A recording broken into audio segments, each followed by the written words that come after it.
Hai, apa kabar? Jumpa lagi dengan Nami Movie. Kali ini saya ingin menceritakan alur sebuah film horor berjudul Malignant. Film ini berkisah tentang seorang wanita bernama Madison yang mengalami penglihatan mengerikan tentang beberapa kasus pembunuhan yang terjadi secara brutal. Awalnya ia mengira bahwa penglihatannya tersebut hanyalah sebuah mimpi biasa. Namun akhirnya ia menyadari bahwa itu semua adalah kejadian nyata yang pelakunya berasal dari masa lalunya.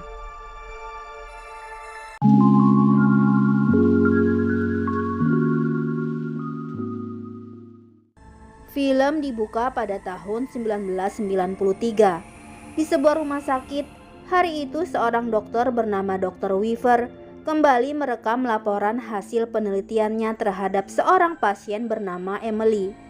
Dikatakan bahwa kini Emily bertambah kuat dan semakin sulit untuk dikendalikan.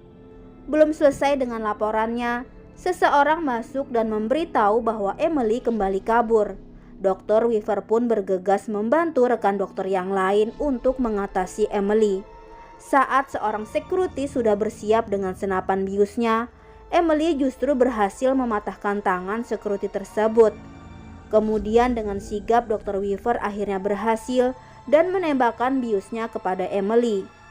Terlihat Emily sudah menghabisi beberapa perawat yang berada di ruangan tersebut.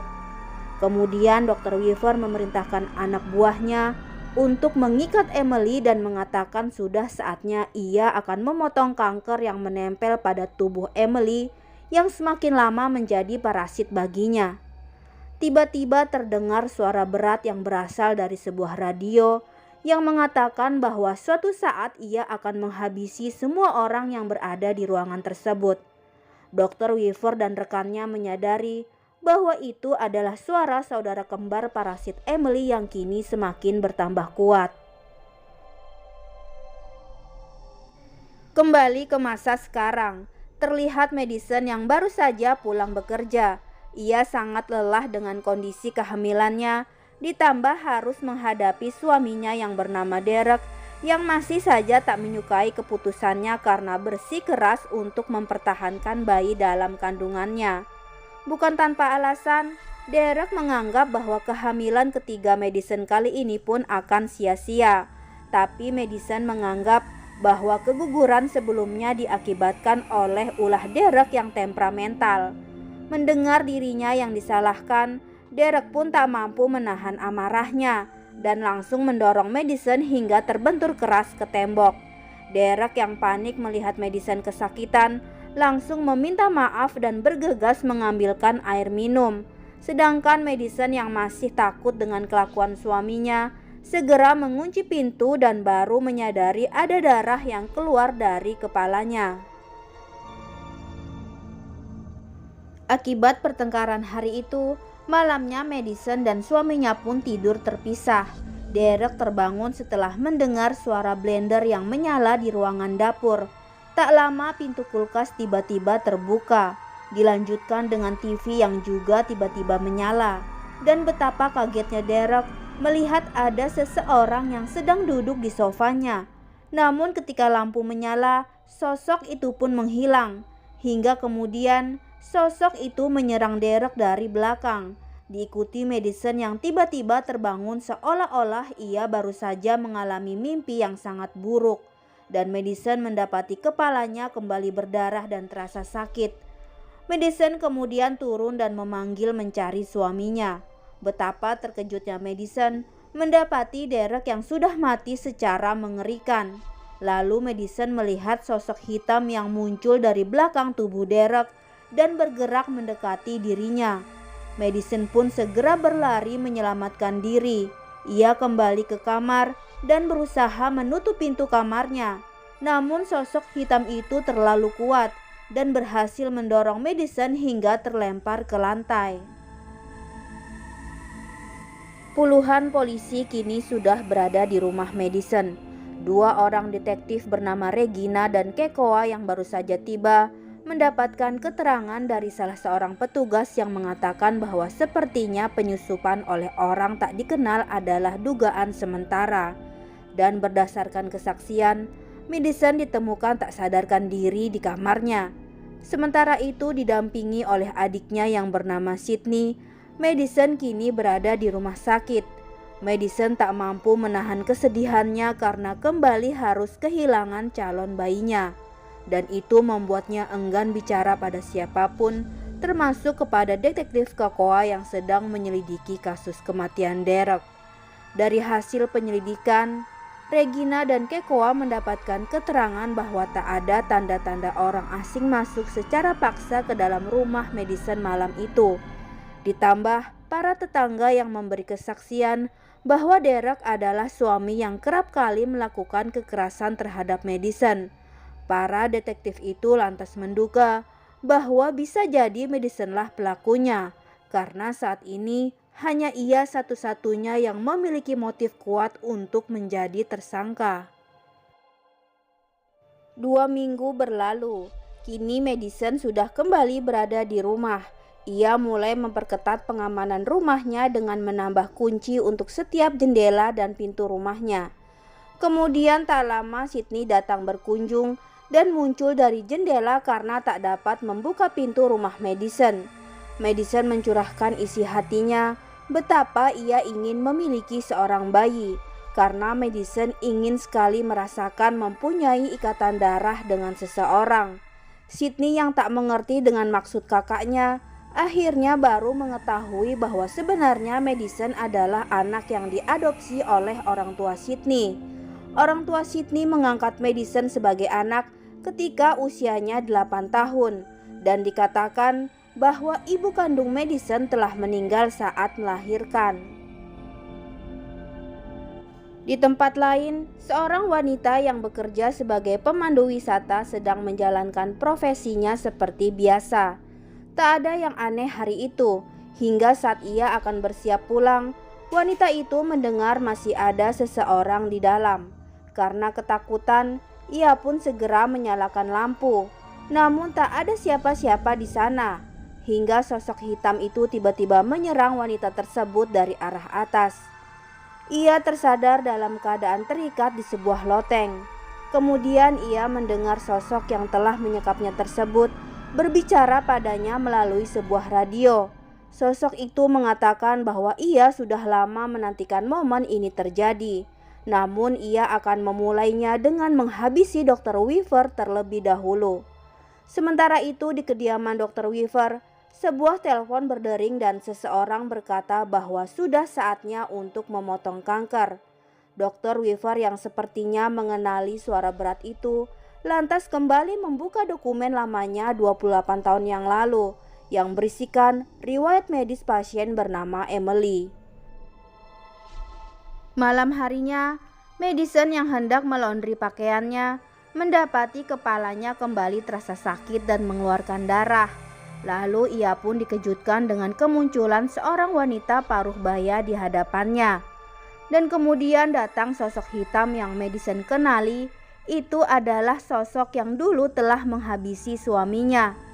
Dan tiba-tiba sekeliling tempat Madison berada berubah dan seolah-olah Madison sedang berada di rumah yang lain.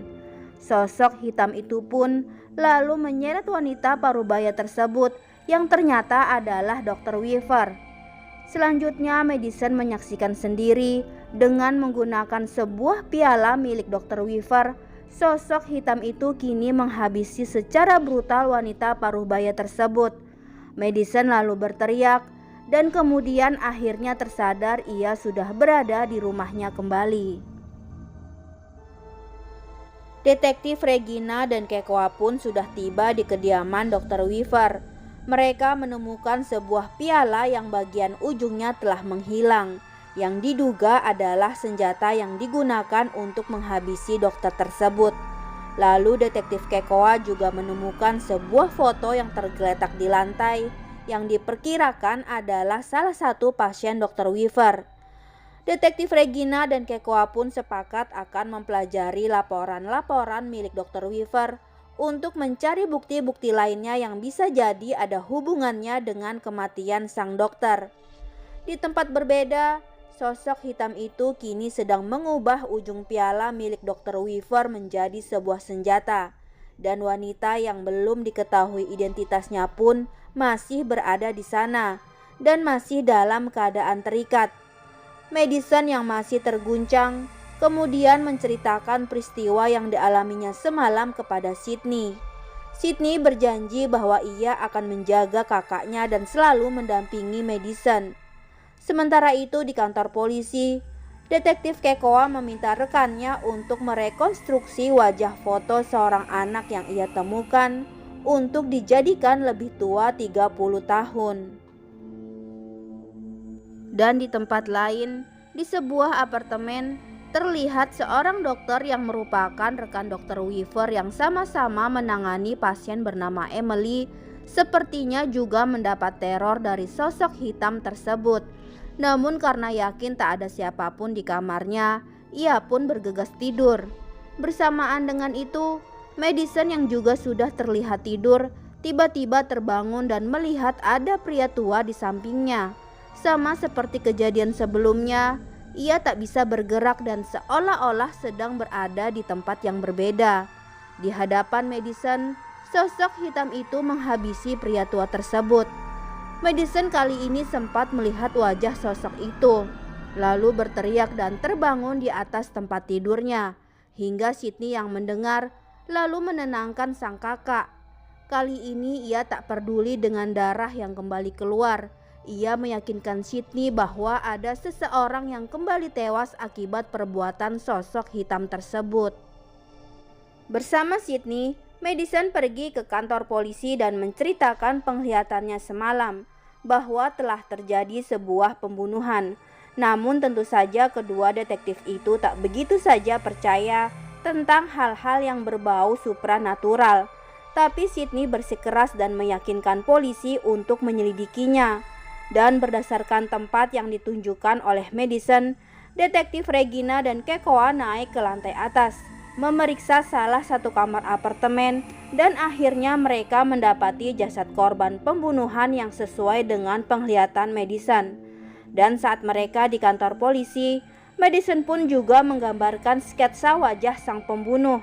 Dan saat Madison berada di toilet, tiba-tiba ia mendapat telepon dari orang yang tak dikenalnya, yang memanggilnya dengan nama Emily dan mengatakan bahwa ia akan segera membalaskan dendamnya. Madison yang mendengar hal itu sontak memohon kepada Gabriel untuk tak melakukannya. Gabriel pun tertawa bahwa kini Madison telah kembali mengingat siapa dirinya. Dalam perjalanan pulang, Madison mengajak Sydney ke rumah orang tua mereka. Di sana Madison menanyakan adakah seseorang dari masa lalunya yang bernama Gabriel. Lalu sang ibu mengajak Madison menonton video lamanya. Terlihat bahwa sejak kecil Madison ternyata sering berbicara dengan seseorang yang tak terlihat, dan Madison memanggilnya dengan sebutan Gabriel. Sementara itu di kantor polisi, Kekoa mendapatkan hasil foto rekonstruksi yang dimintanya, yang ternyata sangat mirip dengan wajah Madison.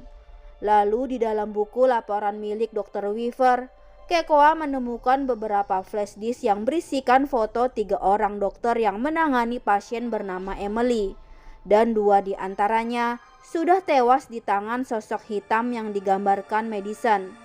Meyakini bahwa tersisa 1 orang dokter yang nyawanya sedang terancam, Kekoa pun bergegas menuju alamat rumah sang dokter. Sementara itu, Madison lagi-lagi harus mengalami sebuah penglihatan. Ia menyaksikan seseorang kembali tewas di tangan sosok hitam tersebut. Tak lama Kekoa muncul dan mendapati dokter yang hendak ia lindungi sudah tewas bersimbah darah.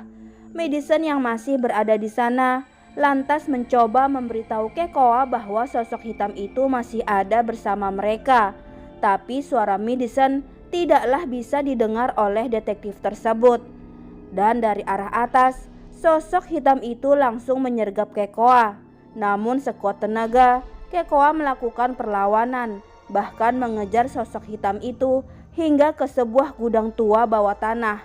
Tapi sosok hitam tersebut berhasil meloloskan diri melalui sebuah lubang udara. Esoknya, Detektif Regina dan Kekoa pun mendatangi rumah Madison dan menceritakan bahwa 3 orang yang tewas itu adalah dokter yang merawat Emily yang tak lain adalah nama asli Madison sebelum diadopsi. Namun Madison benar-benar tak mengingat sedikit pun tentang masa lalunya. Dibantu oleh seorang hipnoterapi, Madison mencoba mengingat kembali masa kecilnya. Ia teringat saat berulang tahun, Gabriel berhasil memanipulasi pikiran Madison seolah-olah akan memotong kue di hadapannya. Padahal sesungguhnya yang di hadapannya adalah sang ibu yang saat itu sedang mengandung Sydney. Beruntung saat itu sang ibu terbangun dan Madison pun kembali tersadar. Selain itu ternyata Madison kerap disalahkan oleh orang tuanya atas perbuatan yang sebenarnya dilakukan oleh Gabriel. Sementara itu, wanita yang masih terikat di sebuah loteng akhirnya berhasil meloloskan diri. Namun ia terjatuh di sebuah ruangan yang ternyata adalah rumah Madison. Yang saat itu Madison masih bersama Detektif Regina dan Kekoa. Madison akhirnya ditangkap dengan tuduhan penyekapan dan pembunuhan 3 orang dokter. Setelah dari loteng rumah Madison, polisi berhasil menemukan jubah hitam dan senjata yang berasal dari piala Dr. Weaver. Sementara itu Sydney yang yakin bahwa kakaknya tak bersalah, kemudian memutuskan mendatangi rumah sakit yang dulu merawat Madison ketika kecil. Meskipun rumah sakit itu kini terlihat menakutkan karena tak terpakai lagi, Sydney memberanikan diri mencari berkas-berkas yang berisi penjelasan mengenai pasien yang bernama Emily. Sementara itu di rumah sakit, akhirnya polisi mengetahui bahwa ternyata wanita yang disekap di loteng adalah ibu kandung dari Madison. Lalu di tempat berbeda, Sydney bersama sang ibu menonton rekaman video Emily yang sedang diajak bicara oleh Dr. Weaver. Sang dokter meminta Emily tak perlu takut untuk menceritakan semuanya karena Gabriel sedang dalam keadaan dibius. Emily menceritakan bahwa ia seringkali dipengaruhi pikirannya oleh Gabriel untuk berbuat jahat. Dan kemudian Dr. Weaver memutuskan akan membangunkan Gabriel. Betapa terkejutnya Sydney dan ibunya menyaksikan bahwa ternyata Gabriel adalah kembar siam Emily yang tak berkembang ketika lahir, dan ia menempel di punggung Emily dan menjadi parasit bagi Emily. Namun karena Gabriel semakin mendominasi tubuh dan pikiran Emily, dan Gabriel yang juga semakin bertambah kuat dan tak bisa terkontrol hingga membunuh para perawat, akhirnya Dr. Weaver memutuskan akan membuang Gabriel dari tubuh Emily. Tapi karena otak mereka menyatu, akhirnya otak milik Gabriel dimasukkan ke dalam kepala Emily dan berharap Gabriel akan hilang dengan sendirinya. Kemudian Sydney menelpon Kekoa dan menceritakan bahwa selama ini Gabriel lah yang telah mengendalikan Madison melakukan tindakan brutal pada orang-orang yang telah dibunuhnya. Gabriel bangkit karena dipicu tindakan Derek yang telah membenturkan kepala Madison beberapa waktu lalu. Sementara itu Madison yang sedang berada di tahanan polisi harus menerima perlakuan buruk dari tahanan lainnya. Dan itu justru membangkitkan amarah Gabriel lalu keluar dari kepala Madison. Gabriel menghabisi satu persatu tahanan dalam ruangan tersebut dan berhasil keluar dari sel itu lalu menuju ruangan penyimpanan barang bukti untuk mengambil senjatanya dan melanjutkan menghabisi semua polisi yang berada di sana. Detektif Kekoa dan Regina pun bergegas membantu rekan-rekannya mengatasi Gabriel. Namun Gabriel terlalu tangguh dan sepertinya tak ada satupun yang mampu berhasil mengatasinya. Sydney lalu pergi menuju rumah sakit, tempat di mana ibu kandung Madison dirawat. Namun setibanya di sana, Gabriel rupanya merencanakan akan menghabisi ibunya sendiri. Namun Sydney berusaha menghalanginya. Gabriel yang begitu benci semenjak Sydney masih di dalam kandungan karena telah membuat Madison lupa akan saudara sedarahnya sendiri, lantas berusaha menyakiti Sydney. Kekoa muncul dan menembakkan pelurunya ke arah tubuh Madison. Namun Gabriel berhasil menghalau Kekoa hingga terpental. Sydney lantas mengambil senjata milik Kekoa dan mengarahkannya kepada Gabriel dan meminta Gabriel untuk membebaskan kakaknya. Gabriel yang bertambah murka lantas melempar tempat tidur ke arah Sydney hingga membuat Sydney terhimpit. Sydney berteriak memanggil Madison agar tersadar dan memberitahu bahwa selama ini Gabriel lah parasit yang telah memakan janin yang dikandung oleh Madison untuk mempertahankan dirinya agar tetap hidup di dalam diri Madison. Madison yang sedang terpenjara di dalam pikirannya lantas tersadar dan mencoba sekuat tenaga untuk melawan Gabriel. Akhirnya tepat sebelum Gabriel menembakkan senjatanya ke arah Sydney, Madison berhasil menguasai kembali tubuh dan pikirannya, dan kali ini ialah yang berhasil mengendalikan Gabriel dan memenjarakannya di dalam pikirannya. Madison yang yakin sama kuatnya dengan Gabriel lantas mencoba mengangkat tempat tidur yang menghimpit adiknya. Ia pun memeluk sang adik sambil berkata bahwa meskipun Sydney bukan darahnya, tapi ia akan selamanya menganggap Sydney sebagai adiknya dan ia akan selalu memilih mencintai Sydney. Film pun selesai.